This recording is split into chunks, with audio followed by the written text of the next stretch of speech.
This is Moab, Utah, a former uranium mining town set in a remote land of high desert, rugged canyons and sandstone rock faces. We've come here with Scott Rinkenberger, a Seattle-based action sports photographer. Last time we were with Scott, we were heli-skiing deep in the wilds of British Columbia. For this video, we're shooting a weekend of outdoor activities with the new Olympus OMD E-M10 Mark III.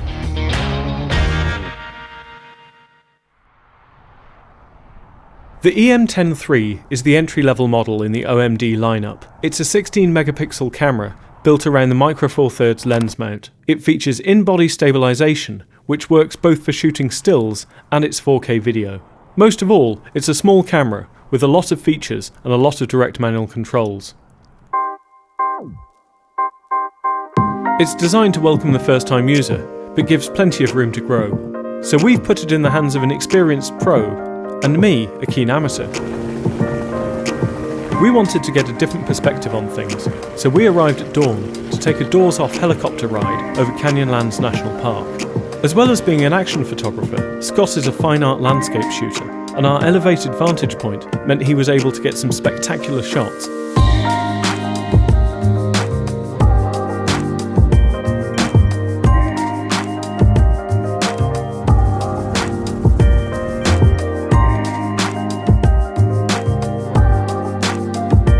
Meanwhile, I concentrated on recording the experience by shooting video. The colour response in the camera has long been a favourite of ours, making both my footage and the sunrise stills look great. And of course, there's always time for a selfie. That was good, yeah, we took off right at sunrise and got some amazing light over an incredibly varied landscape. So you think you've got something? Yeah, absolutely. Fantastic. What'd you think about your first doors-off helicopter ride? Glad I have this safety belt. But you concentrate on the camera, don't look down too much, it's all good. Yeah. As we drove to scout out the location for the next day's shooting, we saw the evening sunshine picking out a tree in the middle of one of the canyons lining the Colorado River.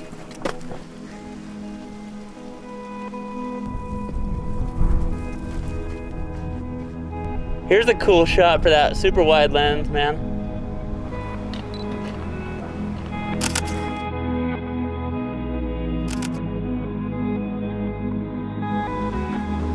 Okay, so I saw that you had brought out a lot of that shadow detail. What was that feature? So it's an option called auto gradation. Yeah. What it does is it tries to lift the shadows up. You can take a shot you've already shot, reprocess it with auto gradation on, and you may find that's a more usable file. Interesting. Then it was time to check out some of the climbing locations. Scott had researched a couple of climbs, but wanted to get a chance to see them and assess the location in person. All right, so tomorrow we're gonna be shooting rock climbing. I wanted to get out and get a look at some of the climbs we might wanna shoot. And the nice thing about it is there are two routes that run in parallel right next to each other. So we can get one up really quickly, hang a rope, and then use that rope to shoot right across at the climber who will be kind of right next to you, and then the background is endless. Wow.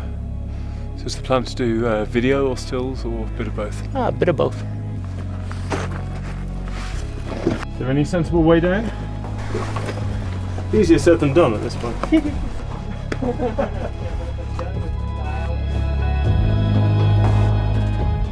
Well, having come out here to scope out some of the climbing sites, we realised that we've timed it perfectly for sunset and then shortly the moonrise. Moonrise today, 6:27. Current time, 6:28. My plan is to use the camera's intervalometer to shoot a time-lapse series of images.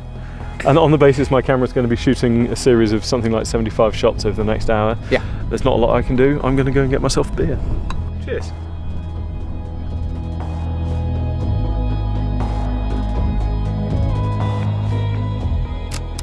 Meanwhile, Scott used one of the functions included in the camera's new advanced photography mode. All right, so I'm using a function here that's cool for nighttime photography. It's called Live Time, and what it does is it actually displays on the monitor where you're at in the development of your exposure. And so instead of sort of having to know or guess at how long a shutter speed to use, you can actually watch the shot develop on the screen and then just stop it when the exposure looks right to you.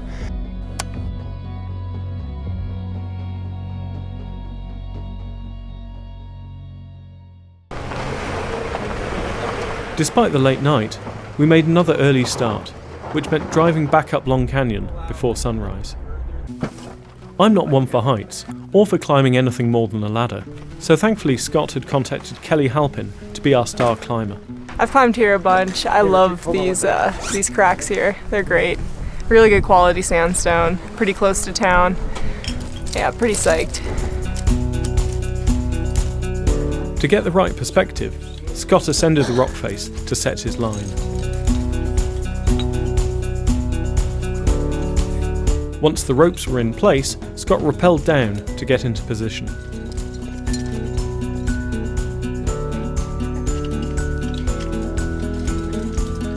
Got my camera, got a rope, I have a climber, she has a rope, and we're just gonna head up this thing in parallel here.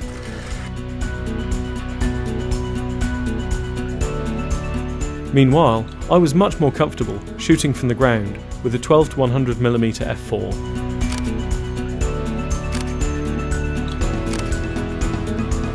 Scott's vantage point meant he was able to juxtapose Kelly against the vast scale of the landscape, yielding some remarkable results. Thankfully for him, it's quite a small light camera, given how much gear he's already having to carry. But even from down here, I've been shooting 4K video at the long end of the lens, and the stabilization's really impressive.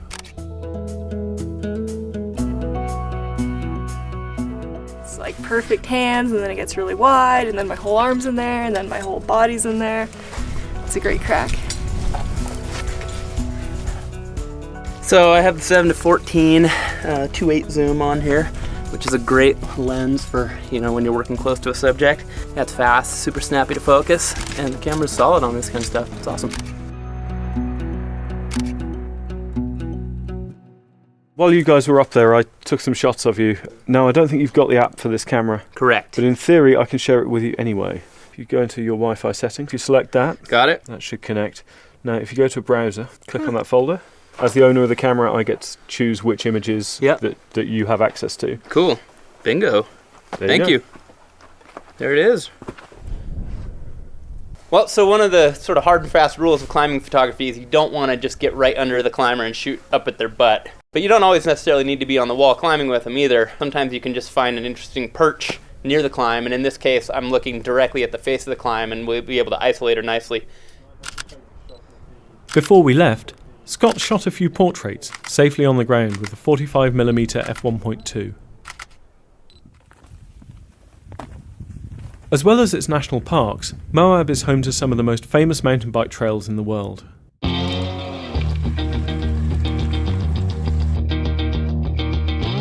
I've read about these trails in countless articles over the past 20 years, and today we're going to be riding one of them with Tyson Swayze and his partner Corey. So Moab is definitely one of North America's great mountain bike destinations, so we had to take a day to sample the local goods. And we have reached a point in the ride here where we're up on a desert plateau, and there's a really fantastic winding piece of trail behind us with a great backdrop. And so this will be our first shot of the day, and see what we can get. Sweet.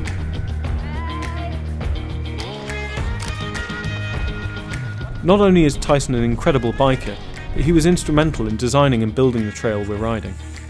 The High Massa and Captain Ahab trails are a little more challenging than I'm used to, and top out at nearly 5,000 feet higher than the level of my desk in Seattle. More than ever, I appreciated being able to leave my tripod behind and stuff the camera in my hydration pack, meaning I could enjoy the trails rather than lugging my gear. Well, it's getting late in the day. The sun is getting very low now, lovely long shadows. Scott, do you want to describe this setup to us? Yeah, this is a great spot if you have confident athletes to shoot, because we are on the edge of a multi-100-foot cliff here. But we've got fantastic light, fantastic views, and a really cool stretch of slick rock that comes right along the edge of the canyon.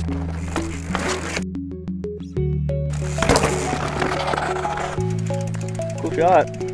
One of the things I like about this camera, shooting outside when it's bright, is that you can review your images in the viewfinder. So I've been spending a lot of time looking into here and getting some really good feedback. Whereas I was shooting with the little power zoom that's usually sold with the camera, Scott was taking advantage of Olympus's Pro series of lenses, showing just how much room the camera and the Micro Four Thirds lens lineup give you to grow. First ride in Moab, what'd you think? Absolutely blown away, mate. It's been an epic couple of days. Not a word I usually use, but we've flown in helicopters over canyons at sunrise. You've been climbing sheer rock faces, and then we've just been tearing up the trails today. Yeah. Has it been a productive couple of days? Despite all the fun we've been having, or perhaps because of it, yeah, I'm really, really pleased with everything we've got. Finishing out on the canyon rim at sunset with the bikers just absolutely on fire. I've been glancing over your shoulder at some of the shots you've been getting. Really looking forward to seeing them. Me too. Let's do this every year. But right now, I think we deserve a beer. Agreed, brother. For DP Review, I'm Richard Butler.